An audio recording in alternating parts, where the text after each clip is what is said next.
তুই চলে যাবার পর তোর মা বদলে গেছে, কোনো নিয়ম কানুন মানছে না, আর আগের মতো সব সমস্যা দেখা দিচ্ছে আমার। আমি বাবার মনে সাহস জোগাতে থাকি, কিন্তু শ্বশুর বাড়ির এই নির্যাতনের চিহ্ন দেখে বাবা মানসিকভাবে আবারও ভেঙে পড়েন। তিনি চলে গেলে আমাদের কি হবে সেটা ভেবে বাবা আবারও অসুস্থ হয়ে পড়েছিলেন। যা হোক, আমি বাড়িতে থাকাকালীন অনেক দিন কোনো সমস্যা হয়নি। মাও স্বাভাবিক ব্যবহার করছিলেন সবার সাথে, এবং বাবাও একা একা বিছানা থেকে উঠে হাঁটাহাঁটি করতে পারতেন। কিন্তু একদিন রাতে হঠাৎই পরিস্থিতি বদলে যায়। সেদিন ছিল পূর্ণিমার রাত। রাত 9:30 দিকে আমি বাড়ির উঠোনে বসেছিলাম। হঠাৎ ঘরের ভেতর থেকে বাবার চিল্লাচিল্লির আওয়াজ শুনতে পাই। ঘরের ভেতরে যেতেই বাবা মায়ের সাথে তুমুল ঝগড়া শুরু করেছেন। কারণ জিজ্ঞেস করলে বাবা বললেন, আজ দুপুরে তেল মালিশ করতে ভুলে যাওয়ায় তোর মা এখন তেল মালিশ করে দিচ্ছে, কিন্তু বারবার আমার হাত থেকে তাবিজটি খুলে নিতে চাচ্ছে। আমি মাকে বাধা দিতেই মা রাগান্বিত কণ্ঠে বলে উঠলেন, কিচ্ছু হবে না তোর ওই তান্ত্রিকের তাবিজ দিয়ে, তোর বাবা বাঁচবে না। ওই তান্ত্রিক শুধু টাকার জন্য চিকিৎসার ভান করছে, খুলে ফেলে এই তাবিজ। এই ধরনের আরো অনেক কথা মা সেদিন বলেছিলেন, কিন্তু আমি লক্ষ্য করেছিলাম মা ওই তাবিজে হাত দিচ্ছিলেন না, বাবাকে তাবিজটি খুলে রাখতে বলছিলেন। আবার বাবার অন্য হাত দিয়ে তাবিজটির ওপর দিয়ে তাবিজটি খোলার চেষ্টা করছিলেন, যা ছিল খুবই অদ্ভুত। একদিন আমাদের বাড়িতে আমার ছোট চাচা আসেন বাবাকে তার বাড়িতে নিয়ে যেতে। অসুস্থতার কারণে বাবা অনেক দিন চাচার বাড়িতে যান না। পারিবারিক সূত্রে চাচার পাশের ফ্ল্যাটটি বাবার পাওনা থাকায় বাবা বলেন তিনি ওই বাড়িতে গিয়ে উঠবেন।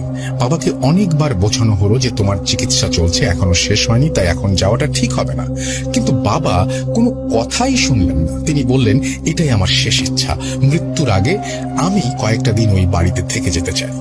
জানি না বাবা ওই দিন হঠাৎই মরে যাবার কথা কেন বললেন। তিনি কি আগে থেকে কিছু আন্দাজ করতে পেরেছিলেন?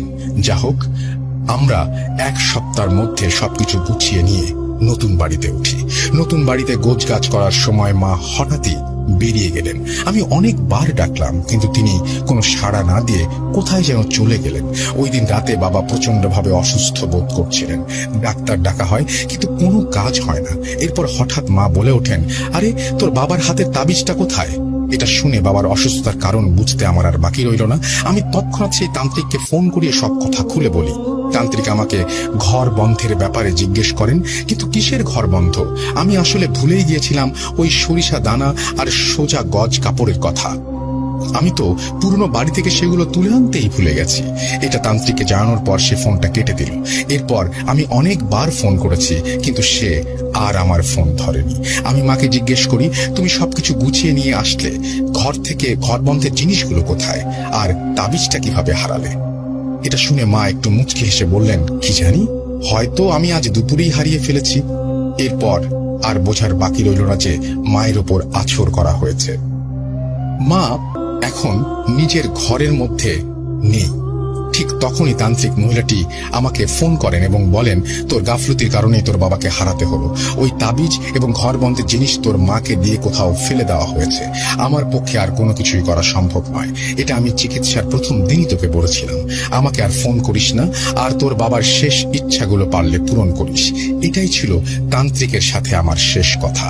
এরপর মা সুস্থ হয়ে ওঠেন এবং বাবার জন্য চিন্তিত হয়ে বাবার সেবা যত্ন শুরু করেন। কিন্তু বাবা দিন দিন আরো অসুস্থ হতে শুরু করেন। এমন অবস্থা হলো যে বাবা আর উঠে বসতে পারেন না, পরিষ্কারভাবে কথা বলতে পারেন না।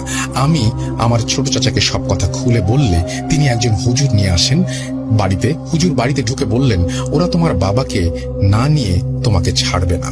তোমরা অনেক দেরি করে ফেলেছ, আর হয়তো তোমার বাবাকে বাঁচানো সম্ভব নয়। আমি হুজুরের হাতে পায়ে ধরি বাবাকে বাঁচানোর জন্য, অনেক কাকুতি মিনতি করি।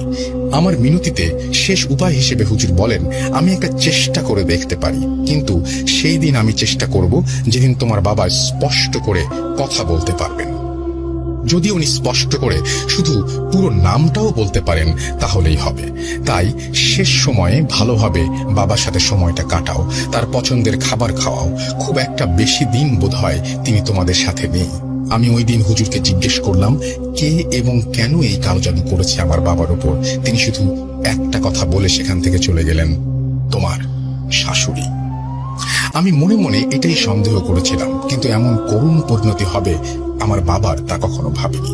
এরপর বাবা অনেক চেষ্টা করেছেন স্পষ্টভাবে কথা বলার, কিন্তু সফল হননি। তিনি বারবারই বলছিলেন, তোরা আমাকে ঢাকা নিয়ে যা, ঢাকার ডাক্তার আমাকে চিকিৎসা করলেই আমি সুস্থ হয়ে যাব। কিন্তু সেটা আর সম্ভব হলো না। কয়েকদিন পর ঠিক ফজরের আগ মুহূর্তে বাবা এই পৃথিবীর মায়া ত্যাগ করে আমাদের সবাইকে ছেড়ে চলে যান। সেদিন মা বাবার পাশেই ছিলেন।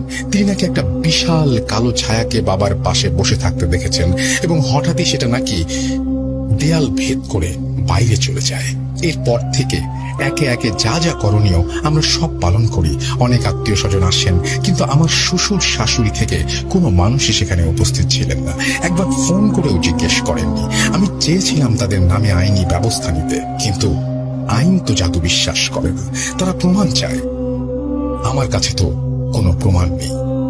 যা হোক, এটা গেল বাবার ঘটনা। কিন্তু এই ঘটনা চলাকালীন আমার শাশুড়ি যে আমার জন্য আরো বড় কিছু তৈরি করেছিলেন তা কয়েকদিন পরেই বুঝতে পারি।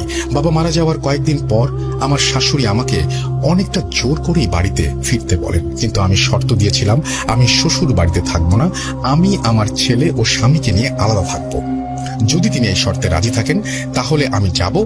আমার শাশুড়ি কোনো কথা না বলে আশ্চর্যজনক ভাবে আমার এই শর্তে রাজি হয়ে যান।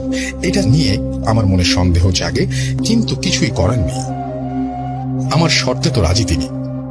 এরপর আমরা আলাদা থাকতে শুরু করি। প্রথম কয়েক মাস ভালোই চলছিল। আমার শ্বশুর শাশুড়ি আমাদের বাড়িতে প্রতি সপ্তাহে একবার করে বেড়াতে আসতেন।